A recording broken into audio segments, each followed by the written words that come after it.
தட்டை, சீடை, முறுக்கு, ரிப்பன் பக்கோடா, அதிரசம், என்ன வேணாலும் செய்யுங்க. ஒரே ஒரு 5 லிட்டர் இதய மந்த்ரா கடல் எண்ணெய் பேக் ஒரு மாசம் முழுசுக்கும் அத்தனை சமையல முடிச்சு விடலாம். இதய மந்த்ரா. வேலூர் காட்பாடி அருகே ஆரிமுத்து மோட்டூரில் பார்வையற்றோர் குடியிருப்பு உள்ளது. இங்குள்ள 24 குடும்பங்களுக்கு 2020 அரசு சார்பில் வீடு கட்டி கொடுக்கப்பட்டது. 5 ஆண்டுகளான நிலையில் வீடுகள் பராமரிப்பு இன்றி காணப்படுகிறது. சில வீடுகளில் ஸ்லாபுகள் இடிந்துள்ளது. கூரையிலிருந்து தண்ணீர் கசிகிறது. வேலூர் கலெக்டர் ஆபீஸில் 15 நாட்களுக்கு முன் இது குறித்து மனு அளிக்கப்பட்டது. இதுவரை எந்த அதிகாரிகளும் வந்து பார்க்கவில்லை. இதே நிலை தொடர்ந்தால் பெரிய அளவில் போராட்டம் நடத்துவோம் என அப்பகுதி மக்கள் கூறினர். ஆரிமுத்து மோட்டூர் பஞ்சாயத்துக்கு உட்பட்டது சுகர் மில் பார்வையற்றோர் குடியிருப்பு. எங்களுக்கு பார்த்தீங்கன்னா பசுமை வீடுன்னு கட்டி கொடுத்தாங்க. ஆனால் வீடு கட்டி கொடுத்து ஒரு 5 வருஷம் தான் ஆகுது. ஒரே ஒரு வீடு கூட சரியில்லாமல் தான் இருக்குது சார். ஃபுல்லாக மண் உளுத்து கொட்டுது. பாத்ரூம் எல்லாம் ஃபுல்லாகவே டேமேஜாக போயிடுச்சு. எல்லாமே ஃபுல்லாக போயிடுச்சு. நாங்கள் எல்லாமே பார்வை இல்லாதவங்க தான். எத்தனை முறை வீடு பெருக்கி நாங்கள் மண் இல்லாமல் வர முடியுமா எப்படி? ஆனால் பாம்புங்க நடமாட்டம் அதிகமாக இருக்குது சார். ஒருத்தர் தலைமாலேயே ஒரு வீட்டு முன்னாடி இருக்கிற ஸ்லாப்பை விழுந்துச்சு. குழந்தை மேலே விழுந்திருக்கு. ஆனால் அந்த குழந்தை எப்படியாவது அதிர்ஷ்டவசமாக ஓரம் ஒதுங்கிடுச்சு. தலை மேலே விழுந்துருந்தா என்ன ஆயிருக்கும்? நாங்கள் பார்வை இல்லாதவங்க தான்.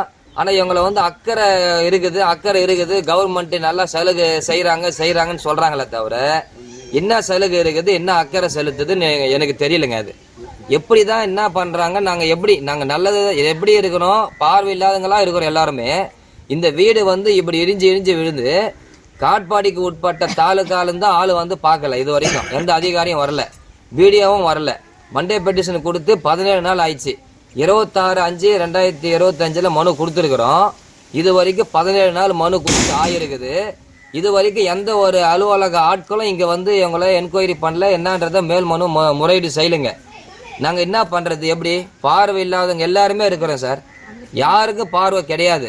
குழந்தைங்கள படிக்க வைக்கணும், வீட்டில் டெய்லி படுத்து எழுந்து தூங்கணும்.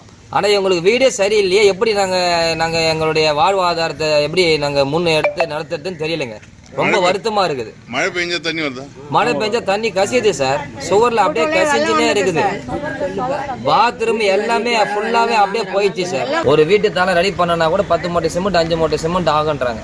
இப்போ நாங்கள் எப்படி இந்த வீட்டில் எப்படி குடும்பம் நடத்துறது? எப்படி நாங்கள் பார்வை இல்லாதவங்க எல்லாமே எப்படி குழந்தைங்களை வச்சுன்னு குடும்பம் நடத்துறது? எப்படி படிக்க வைக்கிறது பசங்களை? என்ன பண்ணால் எப்படி இருக்குன்றது அதிகாரிங்க எங்கள் மேலே அக்கறை செலுத்த மாட்டாங்க சார். ரொம்ப வருத்தமாக இருக்குது நினச்சா கூட. ஏன் அது? நாங்கள் வீட்டு வரி கட்டுறோம், கொடா வரி கட்டுறோம், எல்லாமே கட்டுறோம். எல்லாமே கட்டி இருந்தோம். இவங்களை எந்த ஒரு அதிகாரியமோ ஊர் தலைவர் கூட இது வரைக்கும் என்னன்னு பார்க்கலைங்க. ஒருத்தர் வீட்டு ஸ்லாப் இடிஞ்சு தலைமையிலே விழுந்துச்சு. அவருக்கு இப்போ ஏதாவது அடிபட்டு இருந்துச்சு, என்ன பண்ண முடியும்? எப்படி சொல்லுங்க?